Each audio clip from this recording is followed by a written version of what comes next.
Hello guys, welcome back to my channel. So, kamusta na po ang ating mga buhay-buhay ngayon? So, I hope you all doing well and healthy pa rin. So, still surviving. Anyway, so today's video, magre-review na tayo ng isang product which is itong actually nakita ko lang ito sa Watson eh. So, gusto ko siyang i-try. So, if you are interested, just keep on watching.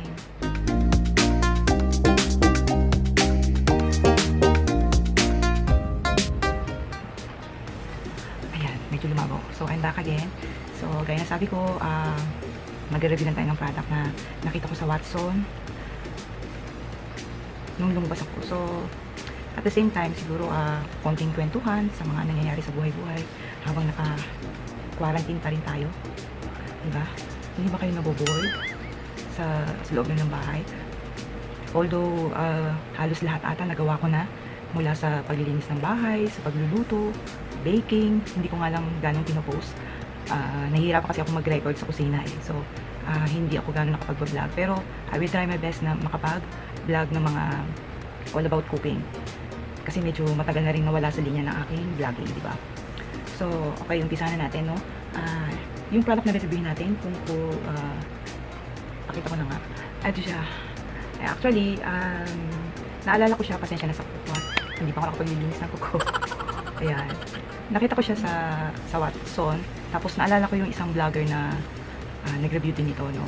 So, sabi niya na maganda naman daw, effective. So, gusto ko rin matry. So, kaya lang, medyo mahal pala siya, no? So, itong kaliit na to, nagkakahalaga na siya ng, kita pa? Diba? 249, almost 250. Ito lang yung kaliit na to. So, natin yung mata natin.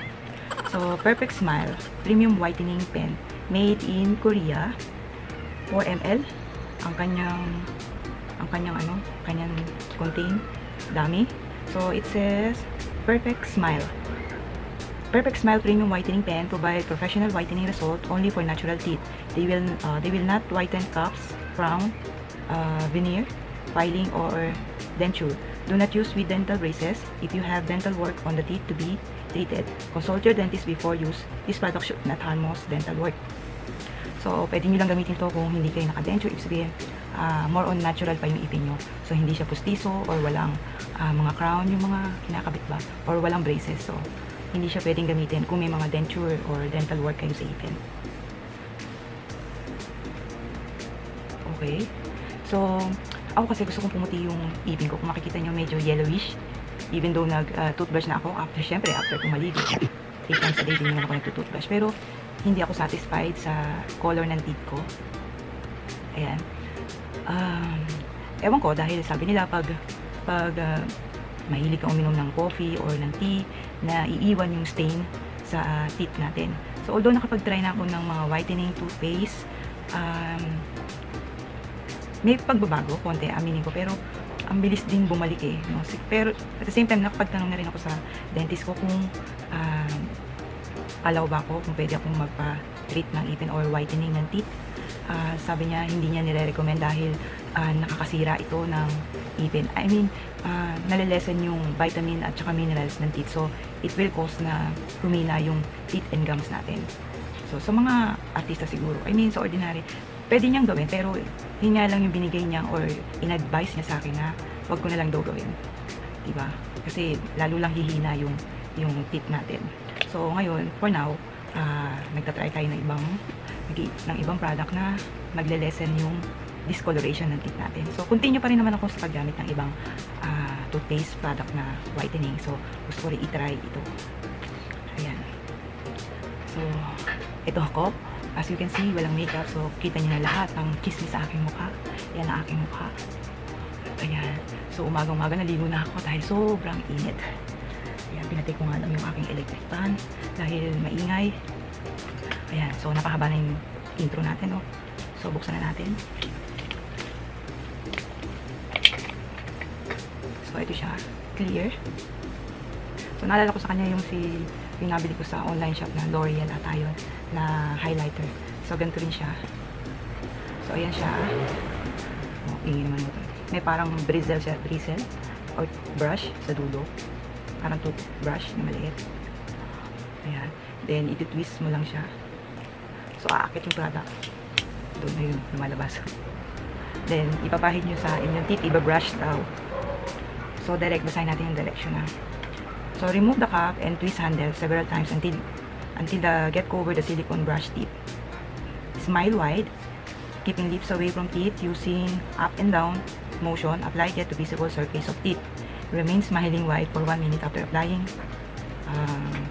to the last visible tooth. For best result, avoid eating and drinking for 15 to 20 minutes after gel is applied.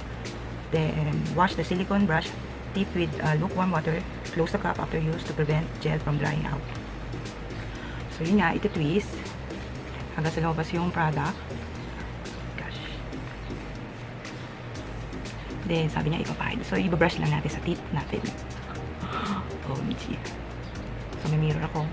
Yung kung gano'n lumapit.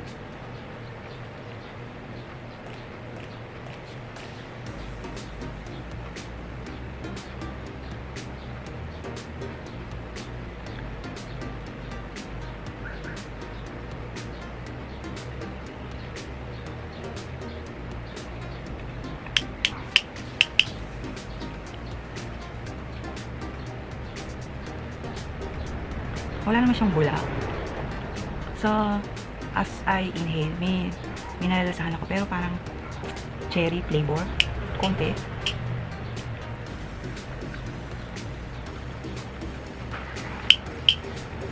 Ito yung nagkiklik siya. Ito yung malabas yung pala.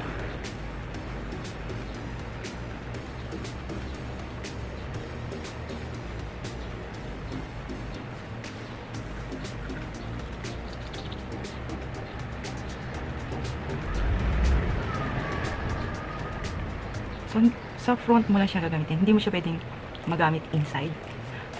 Kasi, So, sa front lang talaga. Bumubula siya pag several times mong dinaanan. Sa lasa, wala naman siyang lasa. Konti, minimal, pero wala talaga. Pero yung first time na in-apply ko, yung amoy, pero hindi siya dito, I mean, nung habang pinapahid mo, naamoy mo amoy cherry. Ayan. Sabi nga, huwag mo lang sasalita ng maninit. Kulit. Wait muna. Antayin natin ang maninit. Para ma-dry out. So, nalagay yung cover. Kumaya ko nalilinisin. So, bago yan, gawin na natin yung ating morning routine habang iniintay natin na mapilo. Ang hirap na ito, nakanganga ka ng 1 minute. So, patuunay lang ako.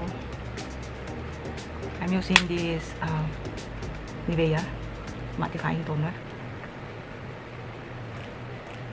Ay, kahit bagong paligo ka, parang nagmamantika ka na. Kaya pag gantong kaaga at bagong paligo ka at wala ka nang ganong gagawin, yan, pwede ka muna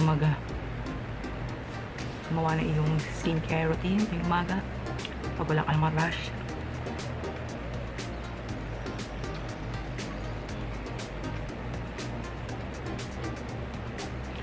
Kahit naligo ako, may dumi pa rin. So, nagda-dry up na yung nasa teeth natin, parang cement.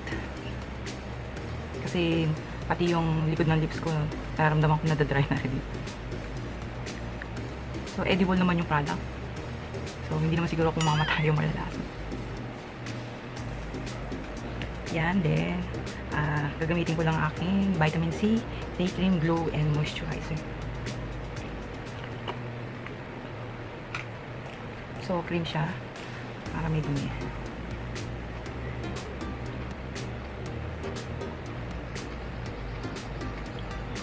Kunti na talaga nilalagay ko kasi manipis na. Dahil sobrang init. So, ang dali rin mag-oil up ng aking skin. Hindi ko alam kung pawis yun o kung nag-oil up na yung aking face. Ayan. So, situate na nag-moisturizer pa rin tayo everyday. And don't forget yung paggamit ng sunblock. Ito wala siyang sunblock eh. So, yung isa kong moisturizer niya. Pero, as long as the day goes pass, so in the middle of the day, ito naman ginagamit ko. Si Freshlab Tomato Skin Glass Kit. So, ito may SPF siyang SPF na 50. So, i-spray ko lang siyang ganyan. Yan. Yan. So, in the middle of the day, ginagamit ko pa rin siya. As long as feeling ko na dry yung skin ko. Kasi moisturizer siya at the same time. May SPF na rin. So, ganun yung gusto ko sa mga product na parang 2-in-1. Ayan, so dry na yung nasa lips natin. So, siguro magbibigay na lang ako ng update after a week. So, every day, for 7 days, ito-try natin kung may pagbabago. So, today, ayan, yellow pa rin siya.